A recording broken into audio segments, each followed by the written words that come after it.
Muito bem, diário de bordo do episódio de hoje, recebemos aqui doutor em Direito Ambiental, tá certo? Washington Soares, que nos deu uma aula sobre logística sustentável de verdade, não é logística de greenwashing, tá? É logística sustentável de verdade, contou vários cases, várias histórias sobre o que aconteceu na carreira dele e histórias também da ferrovia, porque se você acompanha a nossa vinheta, aí você já percebeu o barulho de um trenzinho, né? Não é à toa. Hoje você viu aqui a eficiência desse trenzinho.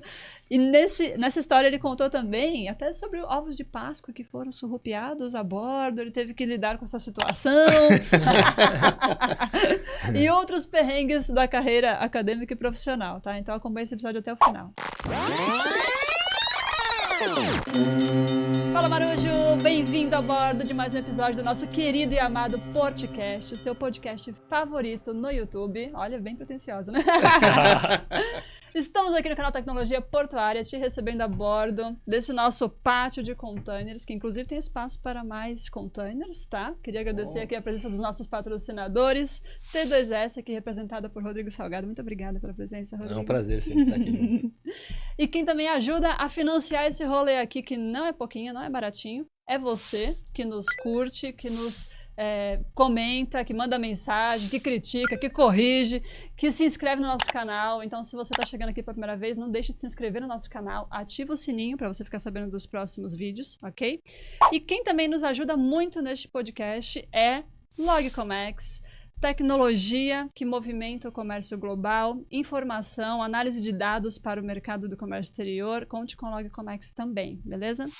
E no papo de hoje, queria agradecer a presença de Washington Soares. Gente, especialista em logística sustentável. Eu amo sustentabilidade por causa dessa criatura aqui, que foi meu professor na faculdade, plantou a sementinha da logística sustentável, da logística reversa, da logística verde, e o papo hoje vai ser bastante sobre isso, né? Muito obrigada pela tua presença. Eu que agradeço, agradeço a todos, né, os seguidores aqui desse importante podcast aqui, que hoje está trazendo para nós a honra aqui de participar um pouquinho, né, falar um pouquinho da nossa história. É muito importante isso, né, para ajudar a divulgar, para né? as gerações também. Exato. Que precisam também conhecer um pouquinho como é que foi a coisa, né, lá atrás, no passado, o que a gente fez para que a logística. E falando a língua da galera, né? Isso aqui é o que é mais importante. Um assunto que às vezes é pesado, é difícil, mas quando a gente fala na língua da galera, todo mundo entende a importância de cuidar dessa parte, senão não vai ter futuro. Né?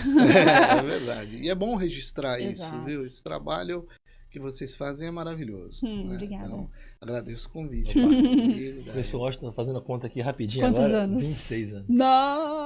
Caramba, já era ferrovia. Desde tudo era mato. 98.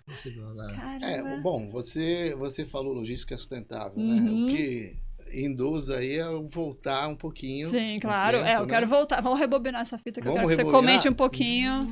Voltando. Eu fico chamando de senhor por causa do professor, que foi meu professor, mas eu não sei se ele prefere senhor ou você. Não, senhor não. O senhor está no céu. Ontem nós já celebramos. Né? Eu queria pedir para você comentar um pouquinho como você começou a carreira, como é que você veio parar na área de ferrovia, na área portuária, sempre já começou nessa área ou começou numa área completamente diferente? Como foi o início da carreira do Washington? Então, eu tive uma evolução interessante, né? Eu falo que eu passei pelos 3 setores, né? Setor comercial, né? Eu tive... Aí vem uma curiosidade bem interessante. Eu fui funcionário do Bradesco, então fui funcionário, fui da família Funk. A gente fala família Funk porque era assim, vinha o seu nome, né? Washington Luiz Pereira Soares, Funk, que é funcionário. Abreviação. Então todo mundo que era do Bradesco era da família Funk. Né? Ganhava um sobrenome. Ganhava um sobrenome. E eu trabalhava na área de compensação, né? E a gente ainda era daquele tempo que se somava cheque aqui na mão. Nossa. E a gente tinha... O nosso terror era o carnaval. Né? Por quê? Porque o carnaval você tinha mais de 6 mil cheques, 8 mil cheques para somar. E isso tinha um horário, né? Então nós entrávamos pela parte da manhã, tipo 11 horas, no banco. E aí já...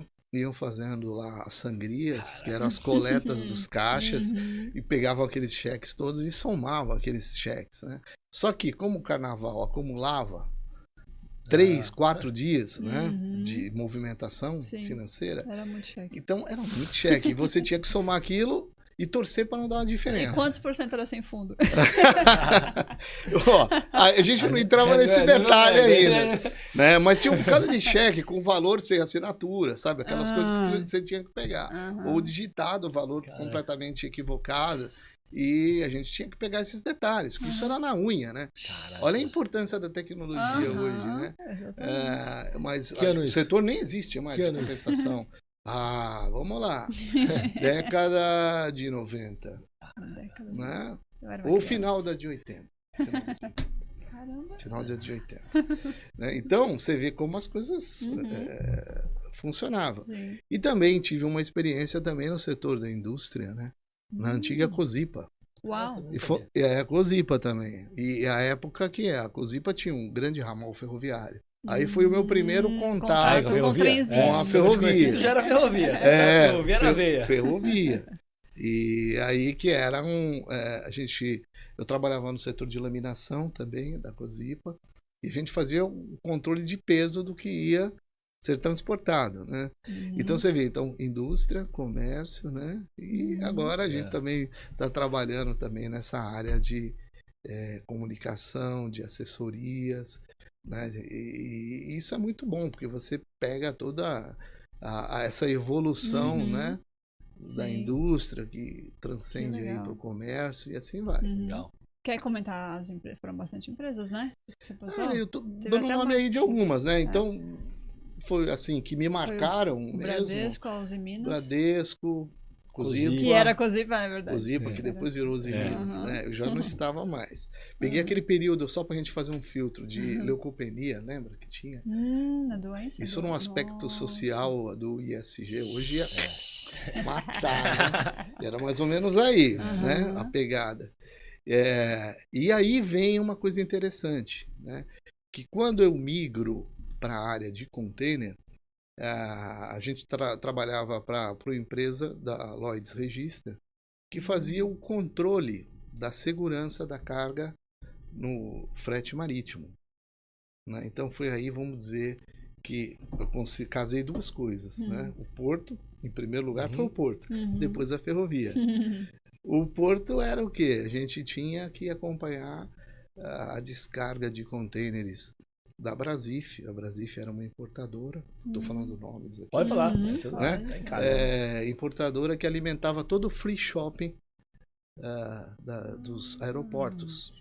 Sim. Todos os aeroportos possuem produtos importados e a Brasif era importadora de todos eles. Tem um regime especial. E os navios atracavam em todos os portos. Então eu era o representante do Porto Santos. Né? Então, muitas vezes eram cargas estratégicas. Então você tinha que fazer o quê? Você tinha que acompanhar uma coisa simples, que hoje, para a gente ver como uma coisa evoluiu. Por isso que eu gosto de voltar no passado, até para os alunos. O professor está enchendo linguiça. Eu falei, não, aí é que você vai entender a importância do negócio. Porque, por exemplo, o lacre de origem do BL, né, que vem no BL, a gente tinha que aferir no olho. Então, o que acontecia? Aí vem as resenhas, né? Que aí vem a parte boa do negócio. Essa que é a parte que interessa. Então, muitas vezes a gente sabia, recebia os BLs, o lacre de origem, tem que acompanhar se desceu do navio com o lacre de origem, o container. Então, eu tinha lá, eu dirigia o escritório de Santos e as pessoas que faziam a inspeção dos containers, né, eram pessoas contratadas para acompanhar esse tipo de operação. Só que o meu começo foi ali. Eu ia no costado do navio, né? E acompanhava por uma coisa chamada semafórico. O semafórico vinha ali, a escala do navio. Hoje em dia a gente acompanha a atracação com o celular, mas naquela época o semafórico era o documento, né? E aí a gente acompanhava a escala, olha, já tem carga suficiente para esse navio. Então, com certeza, ele vai atracar. Já tem presença de carga, vamos dizer assim, física, né? Para recepcionar. Que isso era o critério que fazia com que as decisões fossem tomadas no sentido de, olha, o navio já pode atracar. Então, a gente tinha algumas certezas. Então, você vai pegando aí a malandragem do porto e vai fazendo amizade, e aí você já começa a ter aquelas informações do tipo, ó, com certeza esse navio atraca ali. Na reunião de atracação da CODESP, né? CODESP, não vou nem falar Autoridade Portuária de Santos. Antigamente né? era CODESP. A Companhia Docas do Estado de São Paulo, então a gente acompanhava as reuniões que tinham ali, ó, tá confirmada a atracação do navio tal, né? Armazém 39, tal, vamos lá para o Armazém 39, que horas vai atracar? Esse navio vai atracar só à noite. Falei, a gente já sabia. Bom, o baile já rodou. Se fosse numa sexta-feira... O happy hour vai ter que esperar. Se fosse na sexta-feira, já era. Né? Já era. Então eu falei, meu Deus, eu tomara que ele atraque antes do baile para eu poder ir pro baile. Aí, olha, aí tem uma parte boa, cara, tem uma parte interessante, que era o seguinte, a gente ia pro costado do navio, né? E o conferente, o representante da agenda, ele tinha lá um borderô, que eram umas páginas desse tamanho aqui, com cada container. E ele sabia, por exemplo, olha, o seu... Aí eu via com o meu BL lá, humilde, olha, o senhor poderia verificar para mim se esse container tá, né, a bordo do navio? Ah, tá sim. Ah, ele tá na BEI 15. Eu falei assim, e por acaso, você poderia me informar se vocês vão operar na BEI 15, né? Por conta até do lastro do navio. Então, as escolhas de movimentação que existiam para descarga do navio, elas muitas vezes eram decididas ali, pela opção do conferente. Deixa eu fazer um disclaimer aqui, porque tem muitos seguidores que não são da área do porto, nem da, né? São mais tecnologia, né? Como canal tecnologia portuária. Quando ele falou BL, gente, ele falou de um documento que é conhecimento de carga, né? Um documento que informa o que está vindo ali naquele embarque daquele importador, daquele exportador. Vamos resumir bem, né? Legal. Bem resumidamente. E o que é BEI? Você comentou lastro, dá uma traduzida para a galera que não é da área. Então, eram os porões do navio.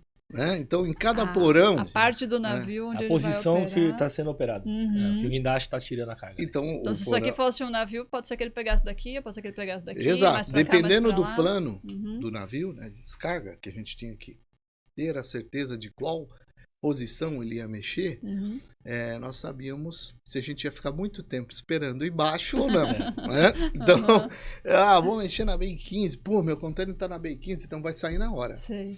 Né? Um exemplo, né? Então, se ele está mexendo ali no porão 15, eu tenho certeza. E antigamente era muito mais demorado do que é hoje, né? Ah, sim, muito demorado, né? E outra, quando a gente está falando, alguns navios dependiam do recurso de bordo. Né? Então, ele não trabalhava com um aparelho de terra. Era dele. O próprio navio, é o próprio guindaste do navio que retirava ali o container, né? A gente chama de recurso próprio do navio, né? Então, o recurso de bordo, o próprio capitão do navio determinava, juntamente, obviamente, com a gente, qual posição ele iria mexer em função do plano do navio, e a gente tinha que torcer para que o container estivesse no convés. Nem precisasse abrir a tampa do porão. Né? Então, quando estava no convés, era uma coisa interessante, porque a gente sabia, vai sair rapidamente. Mas, muitas vezes, eu cheguei a dormir no navio, né? Por conta de uma dificuldade de espera mesmo. Sério? Assim, né? Então, conferiu o lacre.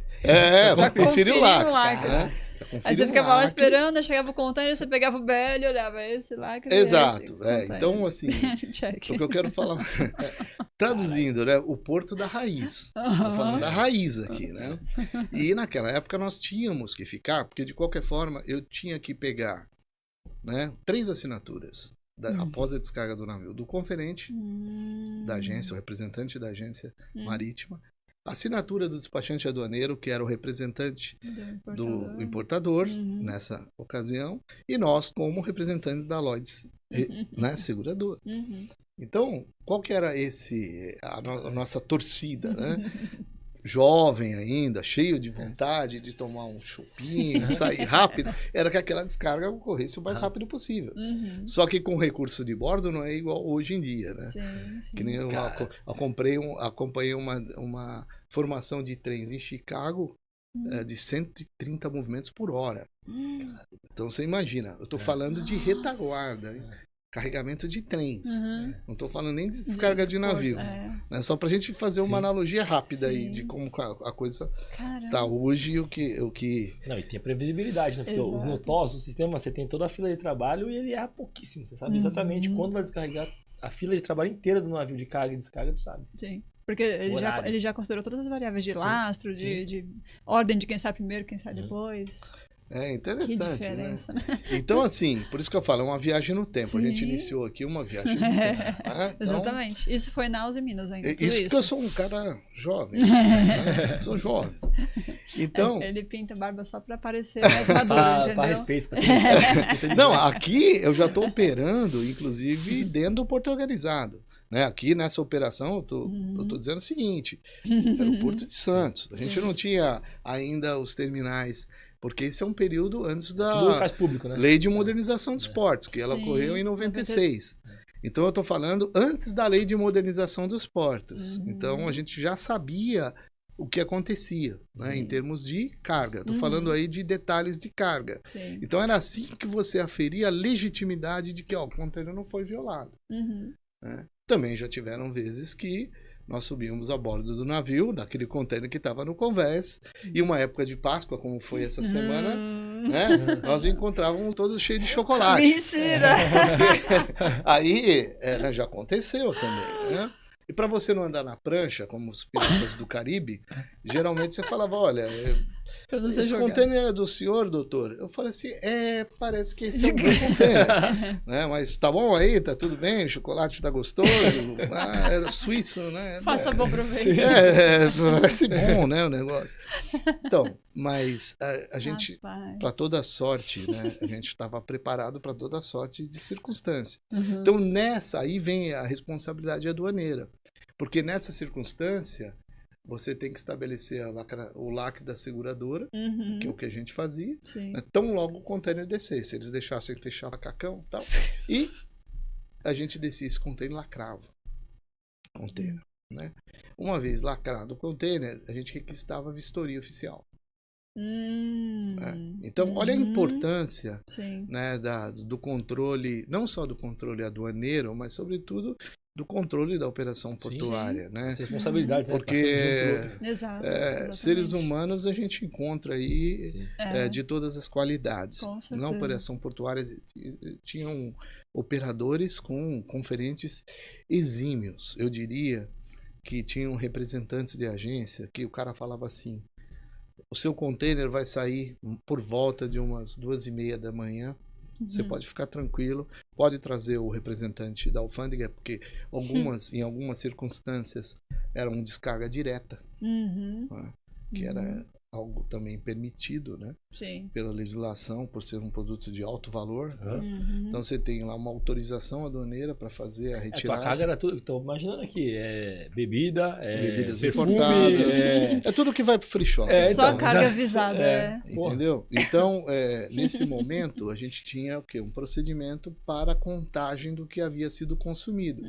E o procedimento disso era a vistoria oficial, que está previsto no regulamento aduaneiro. Exato. E no regulamento aduaneiro também está previsto o regime especial de loja franca, que é exatamente esse que elas usam, exatamente. Né? Então, para importadora é um BO do cacete quando some mercadoria, porque ela precisa comprovar as quantidades todas para ela usufruir do benefício do regime, né? Para zerar o imposto, senão ela tá na roça. E os prazos, né? De entrega dessa mercadoria, né? O lead time da carga fica todo prejudicado, porque você entra num contexto de conferência de cada item, né? Aí a abertura. Aí vem uma coisa interessante também, né? Você estava com o representante do despachante, que é o representante ali do importador no momento, e cabe a ele decidir o seguinte: olha, vamos prosseguir o transporte sem conferência aduaneira ou não? Sim. E quando isso acontece... Fiz muita desistência de vistoria. Então, isso daí acontece porque às vezes você quer mais celeridade. Exato. Né? Pra você entrar num processo onde o porto ainda não estava privatizado para conferência de cada item, de cada container. Né? Então, só para a gente ver as dificuldades que tinha. Então, essa foi uma experiência, para mim, eu acho que foi a melhor. Eu falo que foi a minha melhor escola. A faculdade minha foi o Porto. Aprendeu na operação, né? Até porque gestão portuária não existia, né? Essa disciplina naquela época, né? Nem o curso não tinha, e na Unisanta eu tive o prazer de ser o professor que trabalhou um pouco essa linha e foi muito legal. Assim, nada do como curso, professor que viveu na prática. De tecnólogo. Então tinha essa coisa, né? Voltando aí um pouco, né? Assim como depois dessa evolução aí vem a ferrovia, né, nós tínhamos o ambiente da ferrovia do Brasil, ainda também não privatizado. Né? Pegou a Rede Ferroviária Federal, né? Rede Ferroviária Federal e FEPASA. Nossa. Então ali existia também um conflito de interesses, de alguma forma. Né? Esse conflito de interesses, ele advinha aí da necessidade de celeridade na operação. Sim. Né? Sabe aquela física, aquela máxima, né? Dois corpos não Não podem ocupam ocupar o o mesmo mesmo espaço. espaço, No terminal e tenho que colocar o trem. Coloco da rede ou coloco da FEPASA primeiro? Só que aí tinha uma coisa interessante. Chamava-se Convênio de Ferrovias. Então, é mais ou menos assim, era um tratado, tá? Um tratado onde assinava o presidente da rede ferroviária, o presidente da FEPASA e das demais ferrovias, né, que fossem usar o porto, juntamente com a CODESP. Né? E ali se estabeleciam algumas regras para a coisa funcionar. Então, às vezes, as sanções, elas podem ser positivas e negativas, né? Melhor que sejam positivas. Mas, infelizmente, na maioria das vezes, as que funcionam é aquelas que dão... cobram as penalidades, né? É aquela história. Todo mundo passou a usar cinto de segurança depois que a multa ficou pesada. Todo mundo ficou educado, né? Todo mundo ficou educado de repente. Consciente da segurança. Exatamente. Na ferrovia eram as chamadas estadias de vagões e ocupação de linha. Então, o trem tinha que entrar no porto e sair dentro de uma janela de tempo, né, que não onerassem os operadores, tanto a rede como Eles que operavam FEPASA. dentro do porto ou não? Não. Eles deixavam Nessa na beiradinha época, e um então, puxava. boa pergunta essa daí. sempre Você estava fazendo lembrar a É. operação. Nós tínhamos na entrada do Porto de Santos uma coisa chamada intercâmbio ferroviário. O intercâmbio informava ao radiocontrole que ficava ali no prédio da CODESP, que é o prédio de o tráfego, né, onde controlava todos os navios e a operação toda do porto, né? E aqui vai uma ressalva com o meu professor também, que eu tive no porto, que é o professor Aloísio. Não sei se você conhece ele, professor Aloísio Moreira, né? Para mim, assim, foi o meu mestre de porto. Né? Legal. Assim como eu tenho o Dr. Getúlio Acabani também no ambiente acadêmico. Mas no porto, nós tínhamos grandes mestres, né? Graças a Deus eu fui presenteado com isso, né?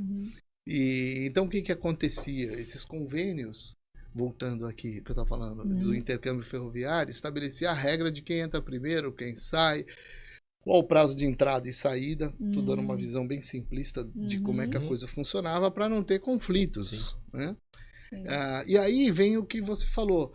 As ferrovias, diferentemente de outros portos, eu falo diferentemente porque no Rio de Janeiro se quebrou aquele paradigma de que apenas a locomotiva do porto poderia movimentar vagões dentro do porto. Quebrou. Porque aqui é assim. Santos era assim. Então Santos tinha locomotiva, a CODESP tinha aquelas locomotivas amarelas, tinha inclusive vagões. Você podia transportar em vagões da CODESP também. Né? Então, agora imagina o transbordo. Você no intercâmbio tem que transbordar do vagão da estatal rede para o vagão amarelo, vamos falar assim, da CODESP, para que isso adentrasse. Então isso aumentava o lead time da carga, que já era moroso em função da necessidade de recursos tecnológicos. Né? Hoje a gente não tem transtainers, naquela época não tinha transtainers sobre trilho, portainers para navios. Né? Então era tudo meio que... Né? Eu cheguei a montar trem com pH 440, com guindaste, montando o trem no interior, em Jundiaí. Né? Então, você imagina essa história, né? Então, ali nós informávamos a CODESP, olha, o trem chegou, um trem de Jundiaí aqui com 30 containers, 30 vagões, 30 containers. O intercâmbio informava o radiocontrole qual era o navio dos containers que estavam naquele trem. Né? E, consequentemente, a entrada, né, desse trem com os containers ia já direto para o ponto de atracação do navio. Então, eu falo que uma coisa que vocês nunca vão ver, né, que por mais que tornasse morosa a operação, navios que trabalhavam, como eu disse, a maioria com recursos de bordo, você tinha que colocar o trem no costado, ao lado do navio. Cara. Né? E, consequentemente, o transbordo saía de cima desse vagão direto para o navio. Era trem navio. Exato. Caralho, não pingava no pátio. Trem navio, não pingava. Existiam situações que poderia isso ocorrer. Né? Exemplo do pátio de exportação, que existia, que hoje é o Ecoporto. Né? O PVP, que é o pátio de volumes pesados. Né, que está com a Marimex, eu acho, agora, recentemente, enfim. Né, nós tínhamos estrutura para operar com a Codesp, mas por isso que eu falo que foi uma época de muito aprendizado, né, sobretudo de tempo.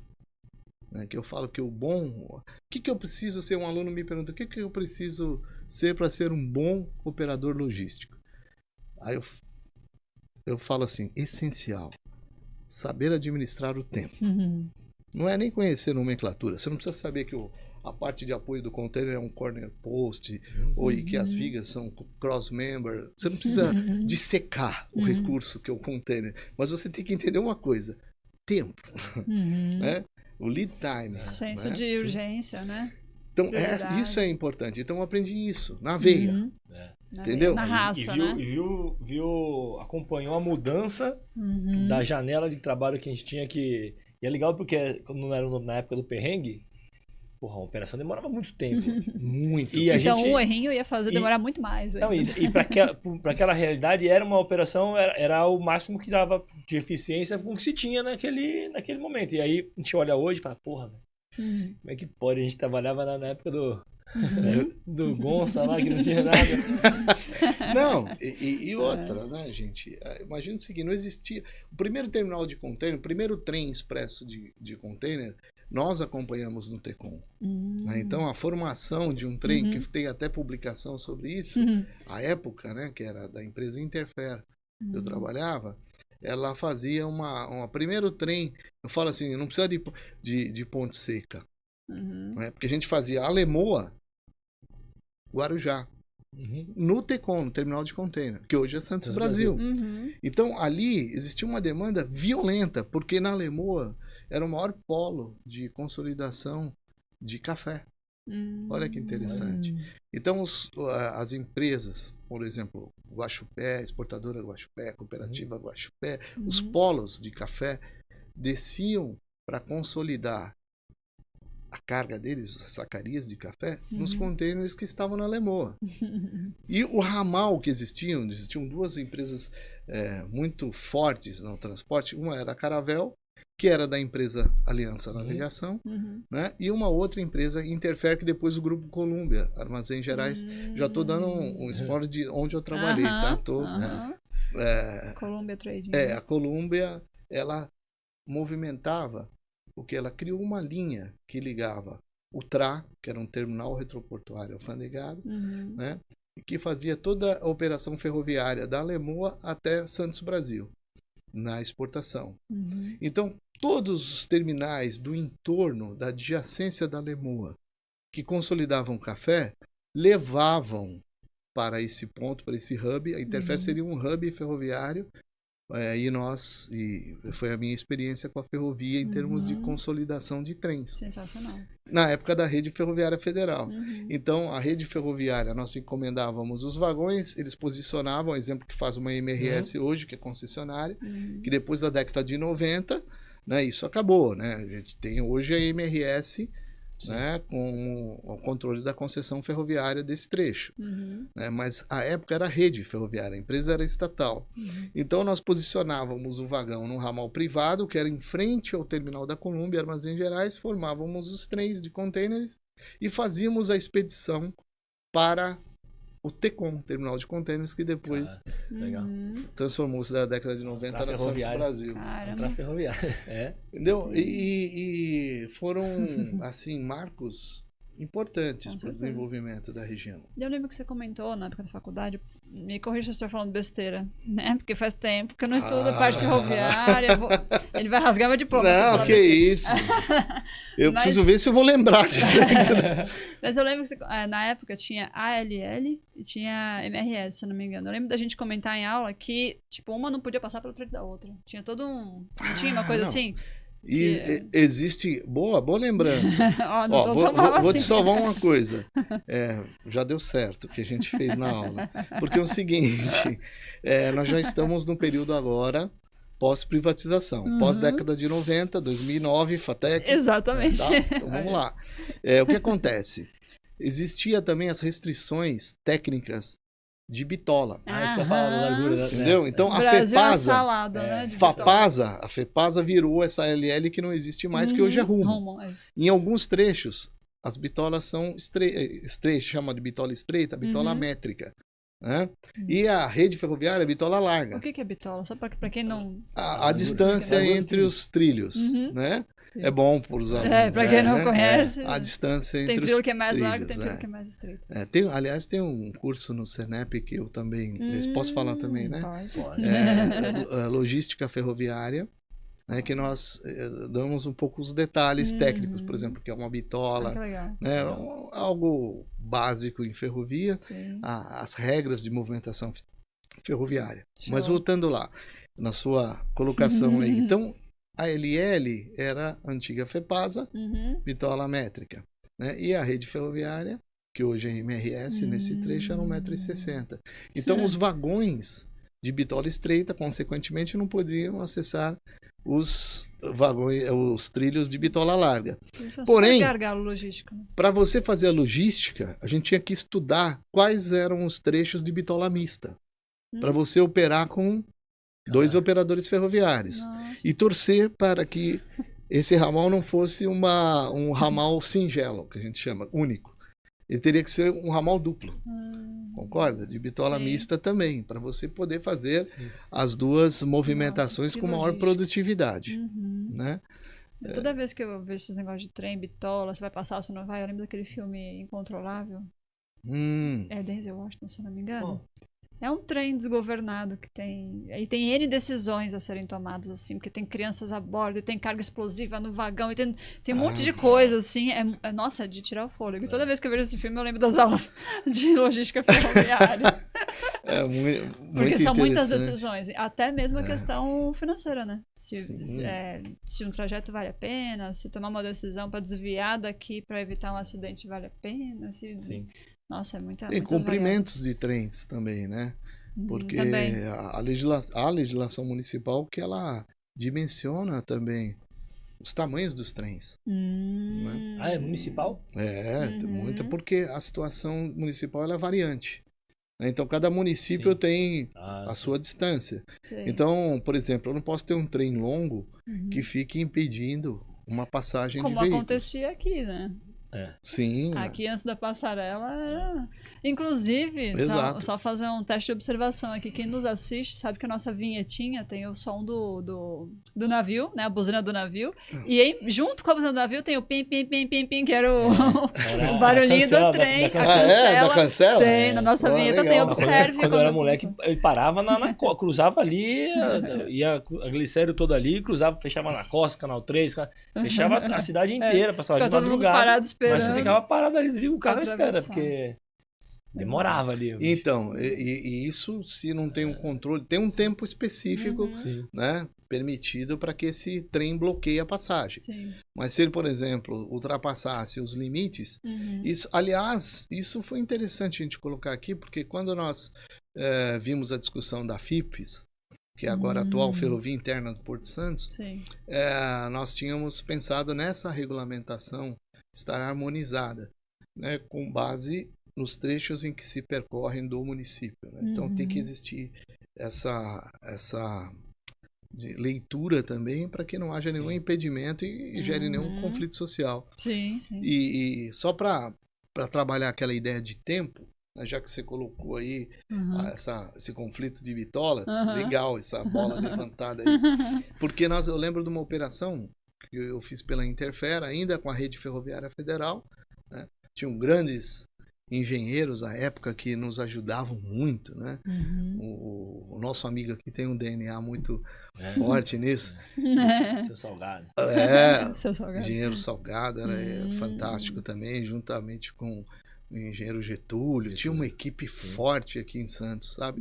E que nos ajudava muito nesses conflitos. A gente usava muito o entendimento operacional da ferrovia de engenheiros ferroviários, né? Que eles é que conhecem tudo. Sim, claro. Do que pode ser feito, né? Nós apenas representávamos os donos da carga. Né? Então, isso a gente teve essa chance, assim, de Legal. conhecer pessoas que conheciam profundamente a ferrovia. Então, E foi nessa empresa que você trabalhou? Não, esse é meu pai. Mas na tu rede trabalhou? foi antes, muito antes. Isso é a Rede foi Ferroviária antes. Federal. Isso aí Ele estava sendo projetado. Ele estava sendo Tava no projetado. forno ainda. Estava no forno ainda, o Salgado. Eu trabalhei. Aí anos depois você foi trabalhar com ele. Exato. Então, assim, foi uma experiência maravilhosa, né? Porque a estação, ao lado da estação do Valongo ali, era o maior polo concentrador de formação de trens de container. Por incrível que pareça, hoje é a Guarda Municipal ali. Ali toda a carga da General Motors, só para você ter uma ideia, exportação chegava ali, né? E ali a gente operacionalizava tanto os containers cheios de importação para os portos secos no interior, para os trás, como também descarregávamos os containers desovados, vazios para entrega nos terminais. Sim. Então a logística intermodal, ela já existia, né? A rede ferroviária, obviamente, eu falo que foi o primeiro operador ferroviário de containers do Brasil, né? Operador mesmo, porque era o transportador e que, consequentemente, depois com o tempo, né, foi terceirizando para operadores, né? Então, se a gente falar da figura do OTM, que hoje eu presto assessoria pela M-Shift, né? Só falando rapidinho, o operador de transporte multimodal hoje, ele se responde por toda a cadeia de custódia multimodal, desde do dono da carga, até todos os agentes intervenientes que estão no processo logístico. Eu tinha uma logístico. curiosidade sobre isso, porque OTM no Brasil não é uma coisa que ainda está engatinhando?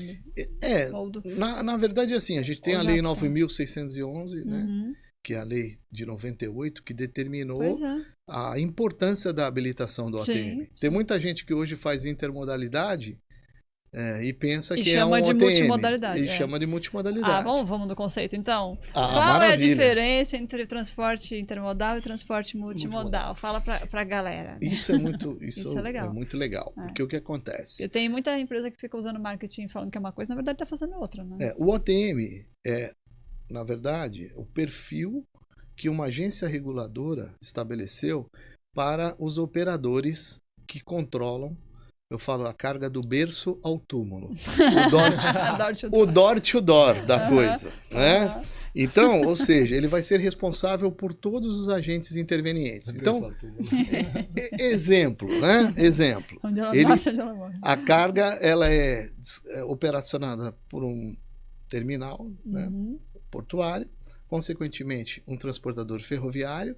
Essa carga vai ao Interland, né? Geralmente, né, onde você tem um terminal hub que vai concentrar todas as cargas ferroviárias onde chegam no interior, né? Interland, para quem não sabe, né, a zona de influência econômica de um porto, onde você tem estados que têm maior participação no PIB, né? O estado de São Paulo, 25% aí do PIB, né?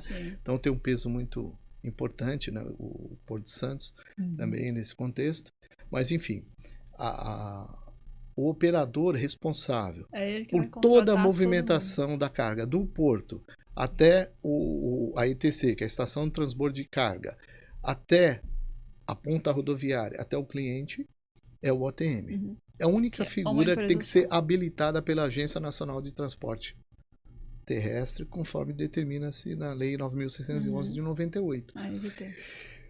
Todo operador que estiver fazendo essa operação, né, de natureza de responsabilidade door to door, dentro desse fluxo de serviço, por exemplo, sem habilitação, né, da legitimidade de OTM, hoje ele é um operador intermodal e não multimodal.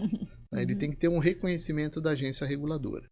Né? E é um certificado que você tem que te habilita por um prazo você ficar operando cargas dessa forma. Então, uma particularidade que às vezes, muitas vezes, os alunos se confundem o OTM precisa ter o meio de transporte, ele precisa ser dono do caminhão, ele precisa ser dono do trem. A resposta é não. Né? Ele não precisa ser transportador, ele pode só contratar de forma terceirizada, né, ele é o responsável, os operadores. Porém, ele é o responsável por toda a aferição de não conformidades e conformidades naquele fluxo. E por essa complexidade de responsabilidade é que tem poucos no Brasil ainda, ou não? Ou porque é difícil se habilitar? Como você Existem enxerga? vários estudos, né? Eu ainda acho que a questão tributária pesa muito também, né? Você acha que, por exemplo, uma carga que sai do estado de São Paulo e vai para um outro estado, ela tem o ICMS ainda como algo que tem que ser discutido dentro de uma operação, vamos dizer, sustentável em termos econômicos, né? Eu falo operação sustentável é que ela tem que ser economicamente adequada, socialmente adequada, né? Não adianta, né? E ambientalmente também. Então, quando você pensa, né, de que, por exemplo, eu saio de um ICMS de 12% e vou para um estado, né, que vai estar me cobrando 18%, no Paraná, eu tenho uma guerra fiscal aí que a ideia era que, a exemplo de uns trabalhos que nós fizemos para a Câmara Brasileira de Containers, que tivesse uma isonomia, né? Pelo menos para a multimodalidade. Isso era uma proposta e foi colocada em Brasília, né? Porque a gente tivesse, por exemplo, para todos os estados, o trânsito multimodal com uma alíquota de 5%. Isso talvez engrandecesse a cabotagem, depende muito da multimodalidade. Verdade. Né? Só que isso são ideias que, dentro do modelo econômico, favoreceriam a exploração da multimodalidade. Só respondendo um pouquinho, né? O que você perguntou. Mas essas são condições ainda que o Brasil ainda está para evoluir. Respondendo a sua ainda tem pergunta. muita coisa para melhorar, né? E aí depois isso foi na Colômbia, ou não? Então, essa operação Interfer, que era da Armazém Gerais Colômbia. Eu estou só mudando a personificação jurídica, mas é mais ou menos isso. Né? É como a Brado como operador da Rumo. Né? Então, e depois de lá você foi para onde? Então, aí esse modelo foi interessante porque eu queria só concluir com essa operação da Alcoa que nós fizemos de Poços de Caldas, que isso intriga, ainda estou naquela bitola ainda, para você entender o conflito disso. Você sair em bitola larga, Poços de Caldas, Minas Gerais. Isso começou... Barras de alumínio. Tá? Olha só, período antes da privatização, antes da década de 90, ainda com rede ferroviária federal. Tá? Eu vou chegar lá. Trazia essa carga para São Paulo, e aí você tinha que tirar da bitola larga 1,60 m a carga. Para levar uma carga até a Argentina, você teria que fazer um transbordo em São Paulo, numa estação chamada Água Branca. Para pegar o quê? A bitola métrica. Então, vai contando o transbordo. Então, 1,60, joguei para a bitola métrica e seguia... de movimentar barra de alumínio, né? Não, mas aí que tá. Boa parte dessa carga, ela foi containerizada. Tá. Eu tô falando de container ainda. Assim é um transbordo. Mesmo assim, é um transbordo trabalho, que depende de recursos. Retrabalho, né? Que na época não eram transtainer, eram pórticos no ponto de transbordo e a gestão era das ferrovias. Então, por exemplo... A rede ferroviária era dividida em subs regionais. Então você tinha SR3, SR4 e SR5, por exemplo. Tinham mais. Até SR10. Mas vamos lá. Essa CR3 era do Rio de Janeiro, só para vocês entenderem. Essa SR4 era São Paulo. Então, quando a gente tinha que conversar para levar uma carga até a fronteira de Uruguaiana, de trem, para possivelmente entregar na Argentina, você tinha que falar com duas... SR4, pedia lá a cotação do frete ferroviário, ela ia conversar com a SR5 para fechar um frete para levar essa carga de trem até Uruguaiana, que era onde nós fazíamos aí a última etapa ferroviária no território brasileiro. Né? Então, incluindo o transbordo. Né? Incluindo o transbordo. Então você tinha o frete ferroviário e transbordo. Só que de Uruguaiana para Passo de los Libres, né? Nós fizemos um trabalho que a empresa Alcoa, ela queria saber se era possível levar essa carga até Martim Coronado, que era uma estação de Buenos Aires, se dava para levar de trem, sem nenhum conflito. Bom, vamos fazer uma operação. Então a Colômbia foi pioneira nessa operação. O grande ponto era qual seria o lead time. Teria que ser o menor lead time, e a condição era o lead time tinha que ser menor do que o marítimo. Porque senão eu levo de navio, Sim. né? Então, olha a competitividade como era aquela época. Então, nós levávamos até Passo de los Libres, que margeavam outro transbordo ali, que era para Bitola Argentina, era a Ferrocarriles. Aqui também é diferente. Argentina, aqui também é diferente. No Brasil, por que começou essa questão de ter bitolas diferentes? Não é questão de quem começou a construir, porque eram famílias, tem um negócio da história. Tem várias histórias, né? Tem histórias que vão de investidores ao entorno de fazendas de café, para poder levar isso até o Porto de Santos. Mas essa diferenciação de bitolas, elas vão desde o que eu tinha disponível para recurso, né? De compra à época, né? Eram, vamos dizer, projetos individualizados. Isso. Né? De alguma forma. Não tinha uma Agora, visão. há uma outra teoria, como a teoria também de militar. Né? Então, por exemplo, para a Argentina não invadir com vagões o Brasil, existia uma diferença, por exemplo, de bitolas. Né? Então, existem várias teorias que dão essa diversificação de ferrovias. Né? Então, era uma proteção militar de alguma forma. Né? E era o Estado que comandava a movimentação das ferrovias. Caramba. Bom, enfim. Nesse caso, só para terminar essa história aí da bitola, né, do problema das bitolas. Então, mais um transbordo para uma outra bitola argentina, para chegar até Martim Coronado. Resumindo, 15 dias era um transtime para uma carga que saía de São Paulo, Minas, transbordava em São Paulo, ia até Uruguaiana e depois era transbordado para vagão argentino e chegava até Buenos Aires. Então, aí é por isso que eu falo, eu aprendi a administração do tempo fazendo a coisa, a importância disso, né? Porque nós não tínhamos recurso, não tinha celular, não tinha nada. Você tinha que fazer o planejamento. E valia a pena para eles ou eles foram pro navio? Foram pro navio. Foram pro navio. Você já deu spoiler do negócio. Vamos encurtar essa conversa. Não, vamos encurtar. Acabei com a graça da história. Não, realmente. Não, mas é exatamente isso. Essa é a ideia. Então, por isso que às vezes a gente fala, por que a multimodalidade não dá certo? Era aí que eu queria responder a sua pergunta. Né? O lead time é diferente de transtime para os alunos. Né? Então, a gente tem o transtime, que é o percurso, né, por percurso, o tempo de cada percurso, né, em trânsito. O lead time é a soma de todos os tempos do processo. Então, na soma, a ferrovia acabava perdendo por conta dos transbordos, a falta de recurso de ponta rodoviária nos locais, tem que esperar até eu chegar o caminhão para poder descarregar o vagão. Né? Então, essa conscientização é algo que, aquilo que eu acabei de falar.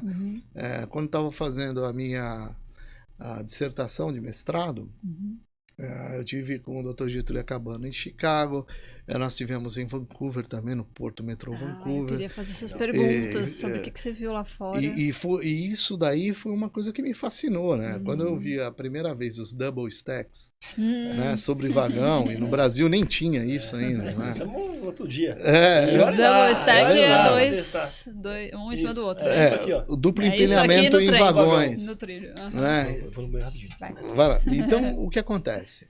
Esse duplo empilhamento de containers sobre vagões, na verdade, quando nós vimos a produtividade de um porto com esse sistema, foi extremamente intrigante. Isso me gerou um paper que foi selecionado. Um artigo que foi publicado. Né? Um artigo publicado no Canadá. Né? Foi no POMS? No POMS. Ah, que legal. Né? O POMS para quem não conhece, é um grande congresso, né, da área de logística, de produção e operações internacional. Acontece nos Estados Unidos. Produções e operações, gerenciamento de operações e produções. Isso. E o painel de operações sustentáveis, ele foi selecionado por conta disso. Eu lembro de uma professora do Canadá que gostou muito de conhecer como funcionava o transporte ferroviário de containers. Eu usei a metodologia do estudo de caso, né, muito bem orientado lá. E aí, qual era a ideia? Né? A ideia era positivar um sistema de transporte que poderia ser produtivo no Brasil. E eu usei como exemplo o case do double stack. E a professora falou assim, nossa, vocês ainda não possuem nenhum trem expresso, né, em um sistema double stack? E à época não. Sim. E aí isso dava um atraso, segundo a professora, de 30 anos. Nós já temos esse sistema há mais de 30 anos. Nossa. Uma ponte que liga, né, uma land bridge, que eles chamam, ferroviária, que liga Vancouver a Chicago, em double stack. Né? Então aí, o meu entendimento sobre celeridade, né, e, de desculpa movimentação. a pergunta leiga, mas é tranquilo fazer double stack? Porque, tipo assim, a questão, os trilhos, eles aguentam ou tem que ter alguma outra estrutura para fazer o double stack? Porque uma coisa é um vagão, outra coisa são 2 vagões um em cima do outro. Tem que ter uma modificação? Sim. Ou tem? Sim. Tem que ter um reforço da estrutura. Aí, isso eu tô falando em 2012, só pra gente situar, né? Nós fizemos uma operação de teste há menos de 10 anos, né? Só pra gente acertar a conta, de um modelo de vagão double stack. Então, é um vagão que tem que ser mais rebaixado. Sei. Primeiramente, o recurso, que é o vagão, tem que ser uma plataforma para sentar esses containers, com o pé, vamos falar o pé direito, né, a altura, né, da plataforma, próxima ao trilho. Sei. Isso por quê? Porque a dificuldade que se tem é de se vencer a altura do duplo empilhamento em trechos que existam túneis. Túnel. Né? Então, essa é a dificuldade hoje. E a MRS foi pioneira, né? Num serviço que ela testou, acho que o Morro de Santa Rita aqui, onde nós fizemos um ensaio para a passagem de containers double stack entre margens. Margem direita para margem esquerda. Que legal. E o curioso é que existia um túnel nesse trajeto. E nesse túnel foi necessário um processo de derrocagem. Juro? Que é a implosão das pedras de dentro do túnel, para que pudesse movimentar vagões com duplo empilhamento de containers. Sim. Né? Então, o que ocorreu? Em um determinado momento, utilizamos até containers high cubes para que eu pudesse vazios, porque digamos que o container vazio, ele vai te dar lá de tara mais ou menos um container de 40 pés, 3.900 por aí, um sobre o outro, né, 7.800 mais o peso do vagão, então ele vai selar com o peso o vagão. Sim.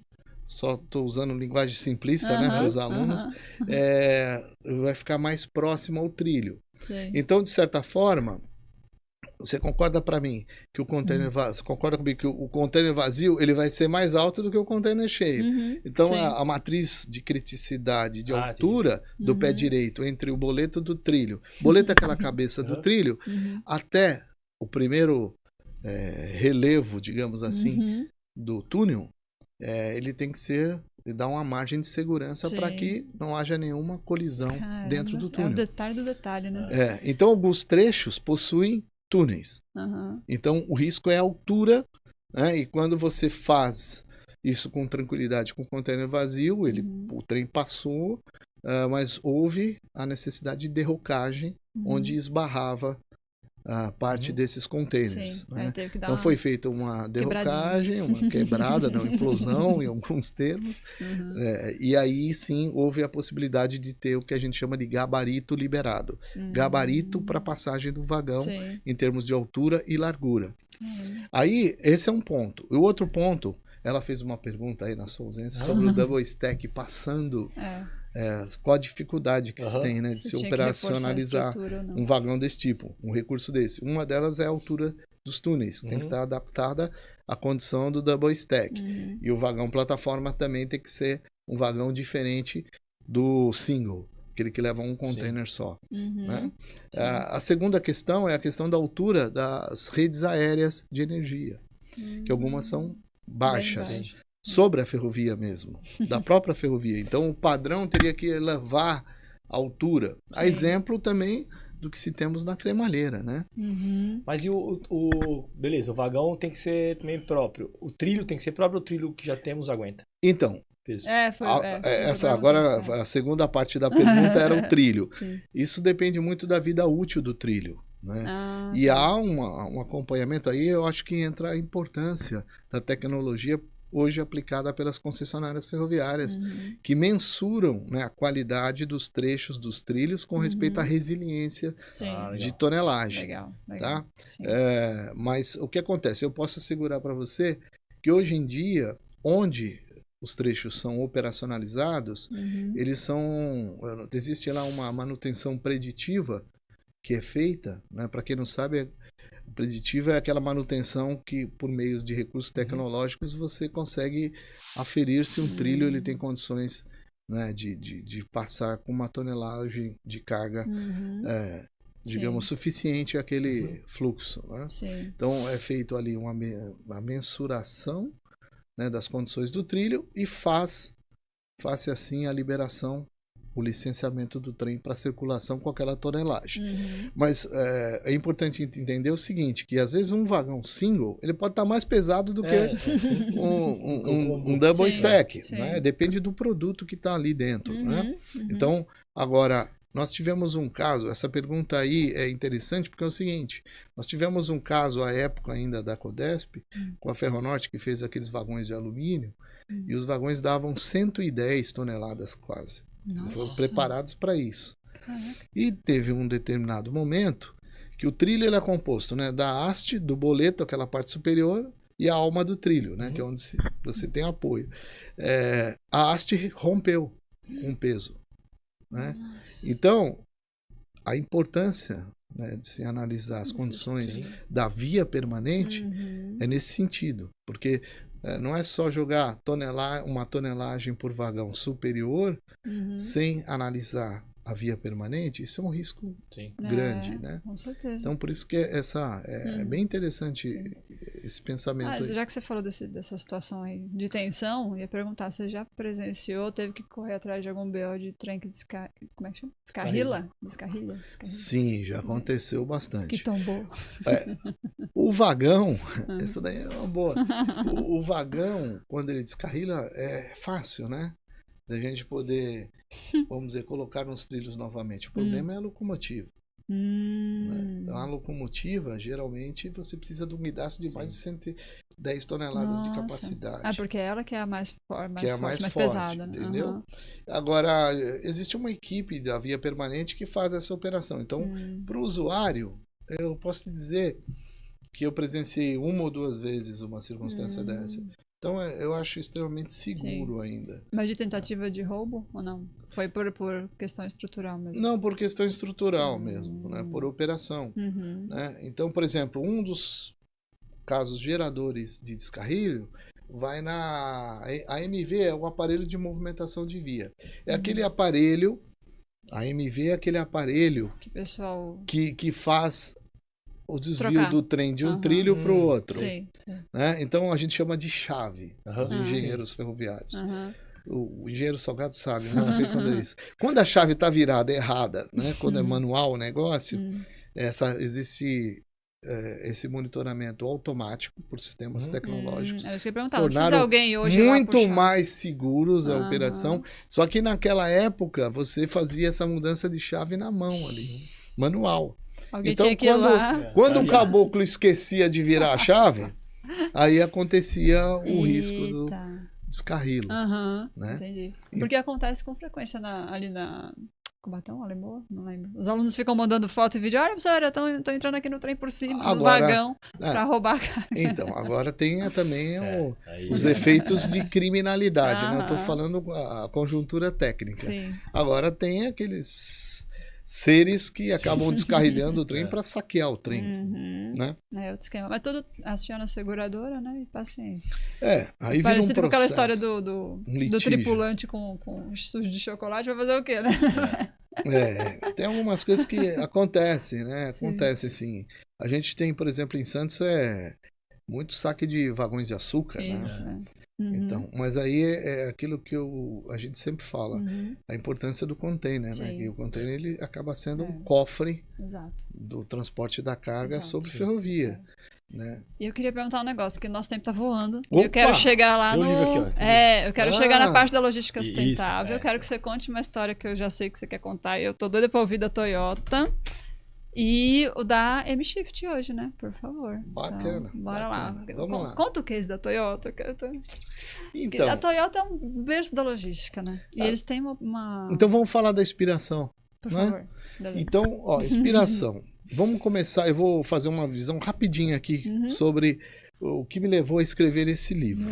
Tá né? aqui, Precisa gente. mostrar, não, Olha né? que lindo, cadê? Aqui. Então, é uma evolução. Que lindo. É uma evolução.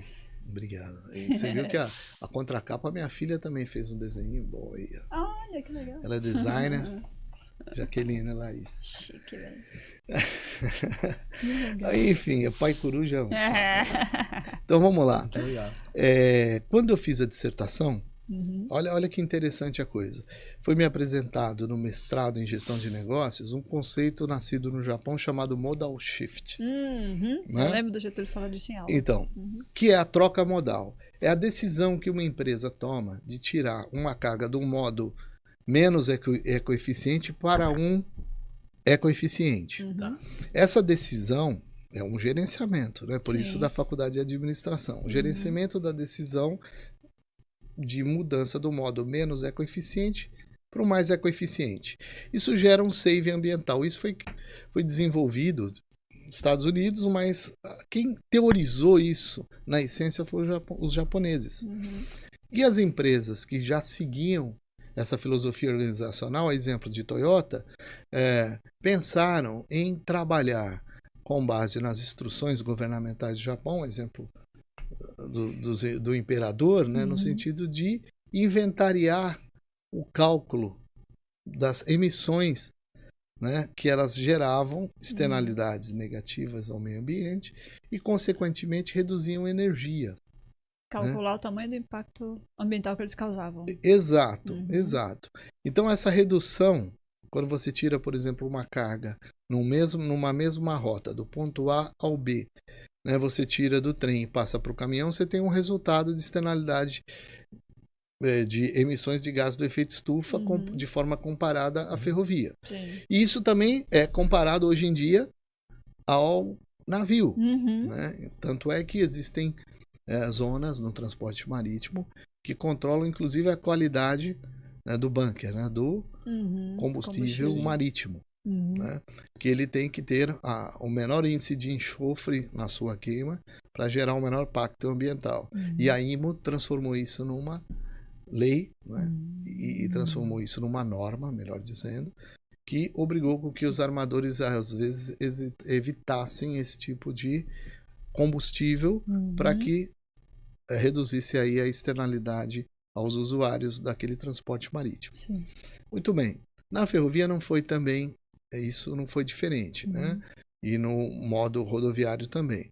Porém, a gente sabe que o recurso tecnológico, por exemplo, o vagão que nós temos no Brasil não é o mesmo vagão que você tem num país desenvolvido. Né? Então, e isso a gente pode dizer também com a força, né? Com a força de tração também, as locomotivas.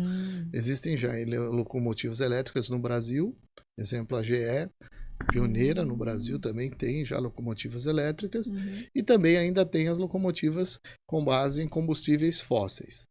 Então, voltando lá ao contexto do modal shift, essa decisão só de mudança organizacional de um elemento de transporte menos ecoeficiente para um mais ecoeficiente faz com que nós iniciássemos uma ideia.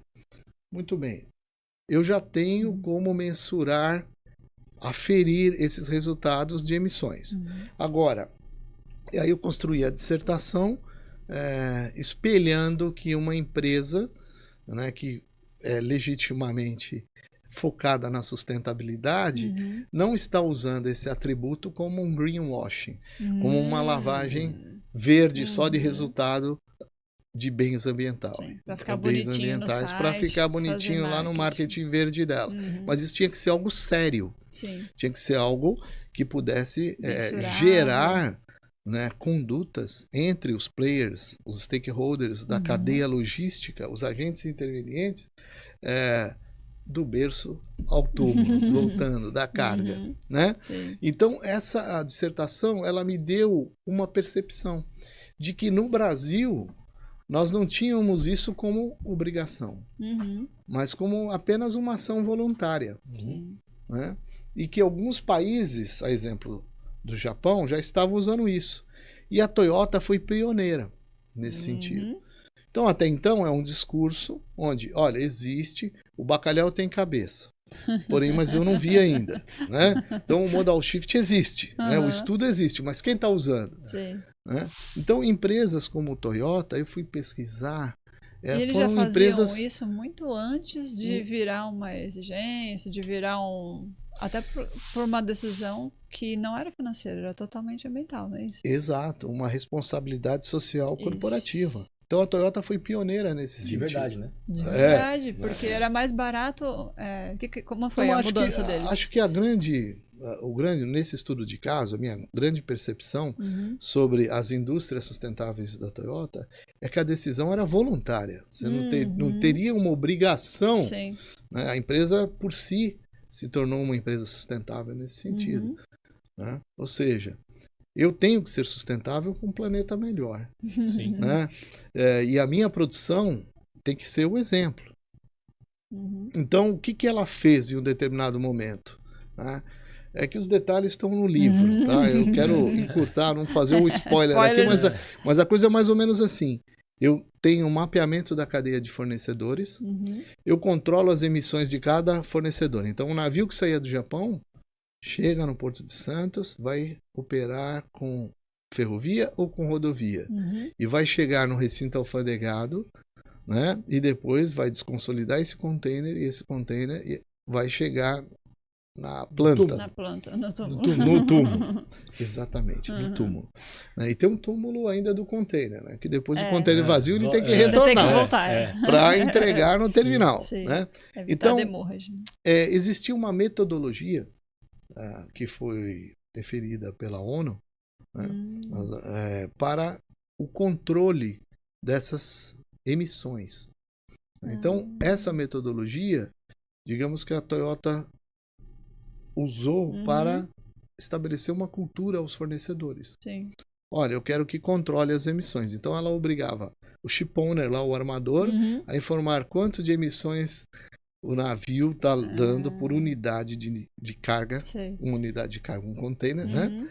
Do Japão até o Brasil, até o porto, né? Ou seja, Porto de Santos é X, Rio de Janeiro X mais 1, e assim sucessivamente. Tá?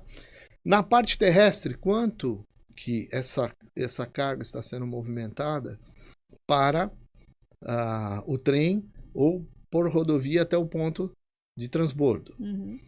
Consequentemente, toda a cadeia seria inventariada e cada fornecedor, na sua etapa, né, acaba tendo a obrigação de informar a quantidade de emissões por parte do trajeto. Sim. E é por isso hoje que a gente vê também, até quando vai fazer pesquisa de preço de passagem aérea, aparece lá, né? O quanto de CO2 que emite naquela viagem. Se você quiser, você pode pagar um pouquinho mais para emitir menos. Tem isso. Exato. Existe também uma taxa que os transportadores marítimos em alguma rota exigem. Né? Quando essa obrigação ela vem descrita, inclusive, no BL. Né? A taxa para você ser sustentável. Né? Então, é mais ou menos esse tipo. Aí é o que eu chamo de sanção punitiva, né? Porque o usuário é obrigado a pagar para ser sustentável. Para compensar o dano que ele está causando, né? Mais ou menos isso, né? Exato. Não é uma premiação, olha, usa isso que eu vou te dar um desconto. É o contrário. Se você não usar, você vai pagar multa. Tipo vai pagar multa, é mais ou menos isso. Então, a nossa ideia, quando foi migrando da dissertação, quando eu entro na tese, eu falei, pô, mas como é que eu vou conseguir uma argumentação no sentido de tornar isso uma obrigação. Né? Porque hoje, não que a Toyota, nesse estudo de caso, ela nos dá a metodologia do Greenhouse Gas Protocol para fazer essa analogia de emissões. Então, isso foi aprovado por diversos países signatários da ONU e que concordaram com esse protocolo, digamos assim. E dentro desse protocolo, ela repassou a cultura aos seus fornecedores e a coisa funcionou. Morreu aí.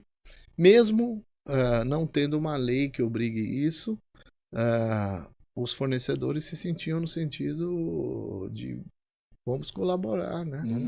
Para que esse prestador de serviço que está sendo contratado num sistema multimodal ou intermodal faça o exercício, né, do controle da conduta de emissões. Então isso era uma coisa essencial para você ter um contrato de transporte sustentável. Eu achei, vamos deixar isso documentado numa linha de gerenciamento, né, que é importante. Isso até então a gente nunca ouvia isso aqui no Brasil, né? Então eu achei interessante nesse momento. E só para lembrar, tem uma transição.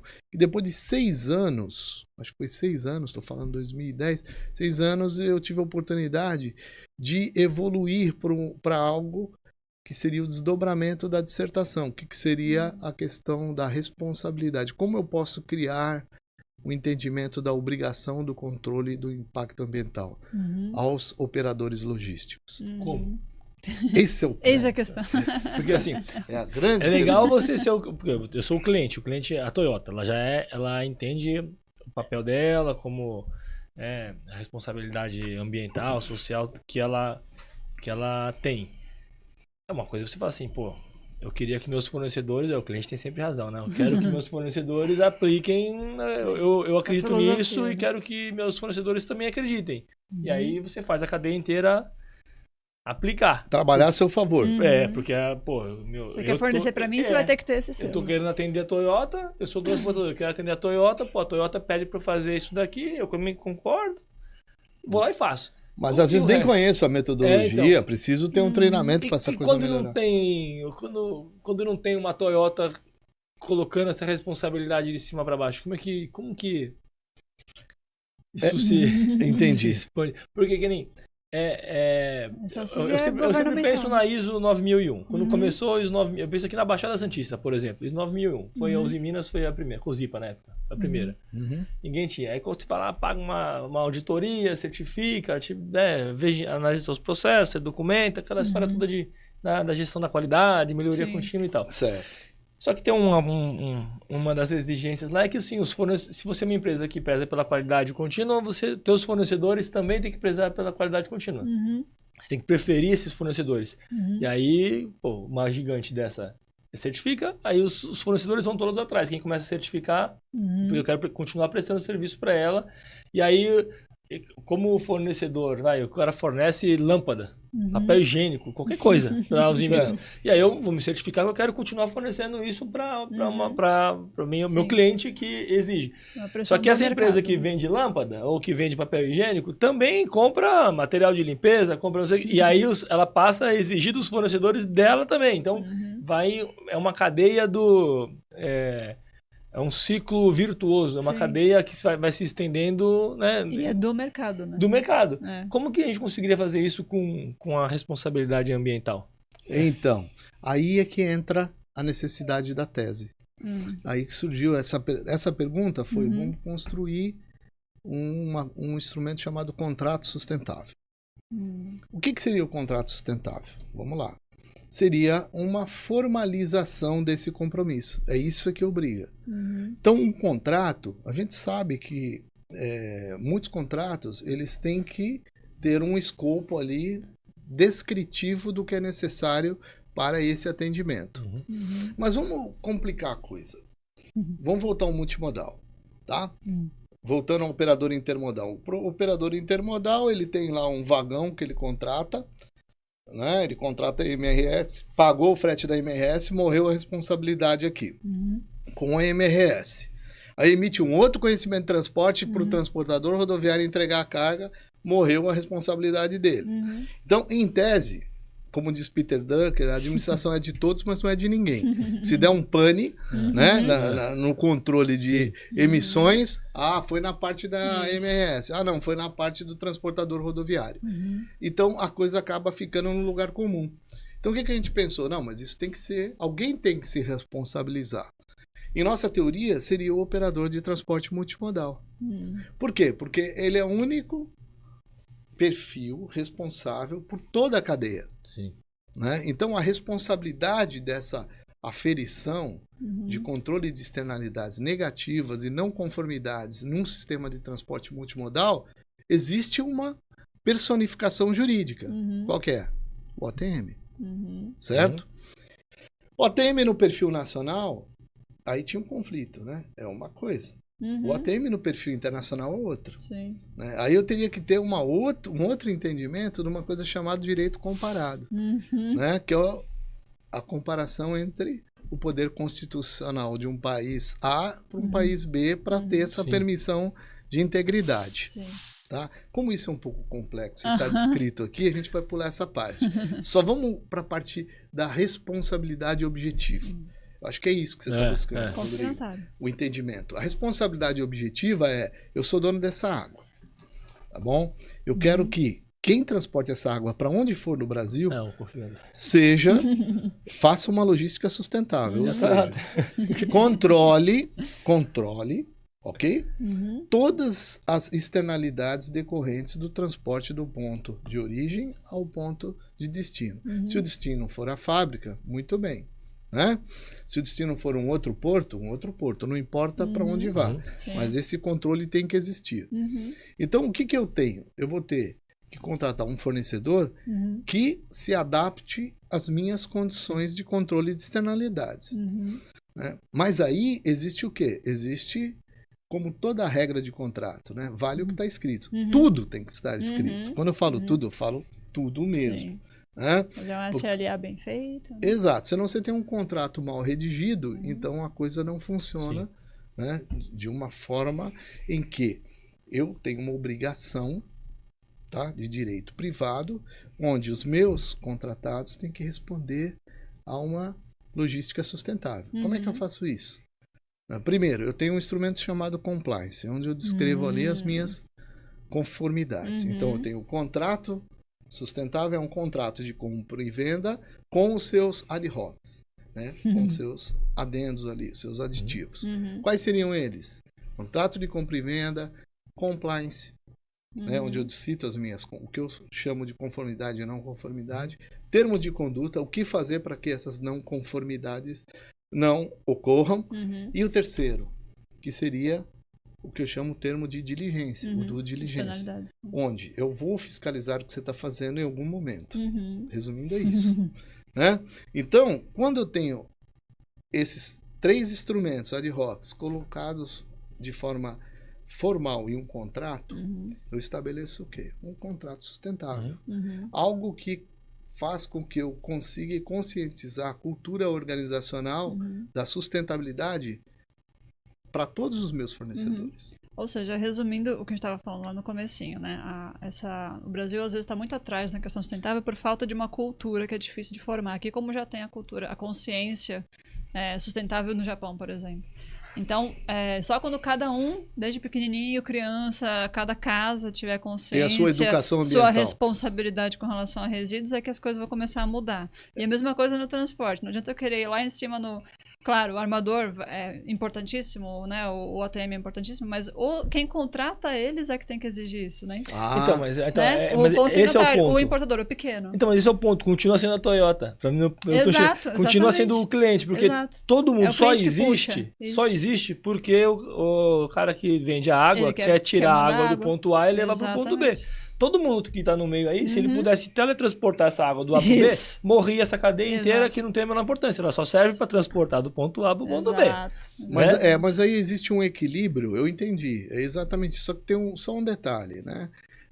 O padrão de sustentabilidade, ele é hoje descrito por uma política pública. Então, vamos dizer, talvez, quem está usando essa prerrogativa de contrato sustentável, ele está recebendo uma força, né, de indução para isso. Né? Uma lei governamental. Aí é que entra a importância do que a gente está descrevendo no livro.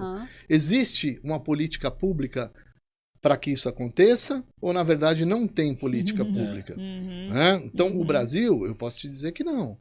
Né? Mas você tem algumas leis. A Lei 2.305 de 2010, ela descreve o que é uma logística sustentável. Né? É a mesma coisa que você...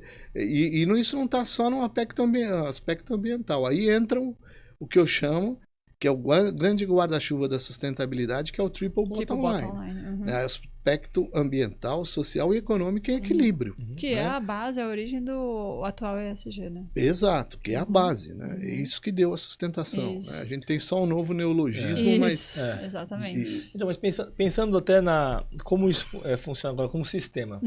Imagina que você tem lá uma força de governo, de lei, alguma força que induza aos grandes players, que são os clientes mesmo, que contratam o serviço de transporte, eles exigirem isso dos prestadores de serviço. Só precisa deles fazer isso. Porque, por exemplo, me colocando no lugar de um terminal portuário, de uma transportadora, de uma agência de navegação, se eu tiver um cliente, só um, que tenha bastante peso na minha operação, fala assim, ó, eu tenho que atender o que ele pedir, eu tenho que falar mesmo. Você vai ter que personalizar o sistema para incluir essa... Então, aí se eu faço um sistema para controlar isso, é indiferente controlar só da carga dele e controlar da carga de todos. Sim. Porque depois o negócio vai acontecer sozinho. Sim. Vai mudar o tamanho do banco de dados. Isso. Porque, eu sou um operador portuário, eu sou um transportador. Se eu tiver que fazer um sistema, se eu tiver que controlar isso através de algum sistema, uma metodologia, a hora que eu tiver feito isso para atender o cliente A, eu já tenho outros N de A a Z, tu tá atendendo já vai para todos. Então, desde que seja um padrão, isso, um template dentro de uma análise descritiva. Exato. Esse é o de interesse comum. Se um só pedir, atende a cadeia inteira, atende tudo. Para isso existe, por exemplo, na ONU um pacto global para esse controle, e vamos dizer lá, você tem lá o Greenhouse Gas Protocol, existem outros instrumentos que te falam como fazer. O escopo, por exemplo, da indústria é um escopo. O escopo da construção é outro. Aí você vai ver qual o nicho, né? Que vai esses parâmetros têm que estar totalmente amarrados. Então, né? Deixa eu só dar um spoiler aqui do livro que não era para dar agora, mas vamos lá. Existe uma empresa brasileira fortíssima nisso. É mesmo? Sabe qual que é? Não. Embraer. A Embraer, para você ser fornecedor dela, se você não seguir esse rito do contrato sustentável, ou seja, se comprometer ao due diligência, ao compliance, ao termo de conduta que ela desenvolveu no perfil customizado dela, você não tá fora. Você tá fora. Fornece. Você já tá cortado aí de cara. É daí que tem que nascer. Entendeu? Então, mas aí que tá. Isso por quê? É isso que o cara pálida. Por quê? Alguém lá de fora, de um país desenvolvido, já chegou e falou para ele, eu preciso cumprir com as minhas metas. Então eu vou começar por você. Né? E aí ela vai, os Minas, ela vai pedindo pro outro, que vai pedindo pro outro, que aí daqui a pouco dá todo mundo fazendo. E se a gente parar para analisar a mesma balanço, vamos dizer, o mesmo balanço comercial que existe de empresas transnacionais no exterior para o Brasil, imagine isso como um grande passivo ambiental. Sistêmico, onde eu tenho 10 empresas espalhadas pelo mundo, todas são emissoras né, de gás do efeito estufa, e de repente eu pego todas essas emissões e jogo em uma conta, né? um único país, uma única conta, e pago o meu déficit de externalidades. Olha aí. Né? Então essa analogia ela é importante por dois aspectos. Aí a importância do sistema, que a gente tem que pensar, que é a questão daquilo que você, a montante, né, tá gerando, né, a jusante e a montante, né, porque você é responsável, né, por esse controle. Mas eu não posso ser responsável porque o transportador é um, o trem é outro, o armador é outro, tá, mas você tem que estabelecer uma cultura que vai fazer o quê? Unificar isso para um padrão. Sim. Isso controle. Já está acontecendo aos pouquinhos com o famoso OEA, né? Que uma empresa que tem OEA só quer contratar outra que tem OEA, tipo o ISO, né? Exatamente. Então, quando isso pegar de vez, vai ser assim. Bom, então, infelizmente, nosso tempo acabou. Mas só para dar mais 2 spoilers do livro, a gente tá falando bastante da Toyota aqui, né, gente? Porque a Toyota fez esse modal shift, né? Há muito tempo atrás, e mudou de um modal pro outro. Não pela questão financeira, porque não compensava, mas pela questão ambiental, né? Isso é bem legal. Então, quem quiser saber mais sobre onde que encontra o livro, entre em contato contigo, LinkedIn, como que faz? Olha, essa pergunta São poucos muito exemplares. A gente está no exercício da docência junto com a Maritime Law Academy, da professora minha orientadora, doutora Eliane Maria Otaviano Martins. Que está convidada para vir aqui. Por favor, todo mundo fala dela, gente. Precisa conhecer essa mulher. Então, ela foi... Não conhece ela? Pessoalmente Nossa, não, só de nome. Fantástica. Todo mundo elogia. Pessoa incrível, mas essa condição de contato pode ser pelo meu e-mail. Essa é uma ideia, só para concluir, você falou do sorteio aí, não? Ah, é verdade, gente. Eu já ia esquecer. Ele nos presenteou com um exemplar para a gente sortear entre os nossos seguidores. A gente vai pensar em como fazer isso. Mas se você quiser já garantir, comenta aqui, eu quero o livro. São comenta 26 aqui. mil, né? 26 mil. São 26 mil seguidores, gente. Já temos um livro para sortear. Então seja rápido e comenta aqui logo, que quem sabe você pode ser contemplado, beleza? Depois a gente pensa como que a gente vai fazer, entre em contato com vocês, publica nas nossas redes sociais. Então, e tem a Maritime Law Academy que faz a distribuição também desse livro. Legal. Tá, então pode ser pelo meu e-mail ou pela MLaw. Perfeito. Ok? Washington, última pergunta pra gente encerrar com chave de ouro. Não tem nada a ver com a vida profissional, é vida pessoal agora. Quero saber quem é o Washington de bermuda e chinelo. O que você gosta de fazer nas horas vagas? Eu já sei, mas quero saber se tem alguma coisa diferente. Bom, tô evoluindo pro berimbau agora. Passou um cara na praia, tava de bermuda e chinelo, por acaso. O cara me passou com um berimbau lá, e aí eu falei, deixa eu ver esse negócio. É sério isso? É sério. Eu comprei um berimbau em Porto Seguro, trouxe quando era moleque, trouxe de avião de Porto Seguro. Esse é o meu último instrumento. Berimbau, tô tentando tocar aqui. O cara falou, tem vários ritmos aqui, o ritmo de capoeira e tal, e aí eu fiquei estudando ele, então. Que legal. Isso geralmente eu percebi que quando eu tomo uma caipirinha, ele fica pouco mais afinado. Mais afinado. Aí sai improviso. Mas o berimbau não é teu carro-chefe. Não. Qual é o carro-chefe? O meu carro-chefe é o contrabaixo elétrico, né? E o violão. Eu gosto de tocar com os amigos, né? Tocar um repertório de MPB. Que legal. A minha esposa, Márcia Soares, né? Tem que falar dela. Por favor, mande um beijo pra ela. Eu acompanho ela. Um beijo pra você, meu amor. E eu acompanho ela em alguns lugares aí, a gente faz um sarau na casa de amigos. Aí tocamos de tudo, rock and roll, que é a minha, né? Comecei com rock and roll, a estudar música. Aí depois parti para MPB. Aí depois evoluímos para a música instrumental.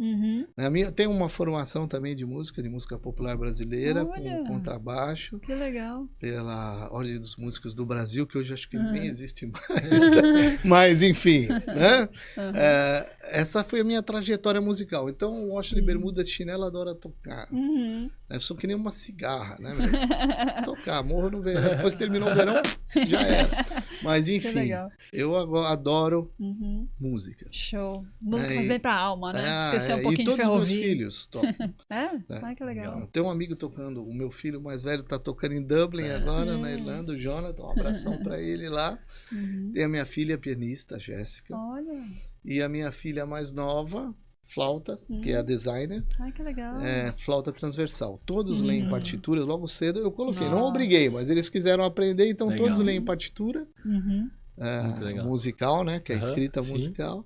E tocam seus instrumentos. Então, quando tem reunião de família, a gente se reúne lá e... A banda.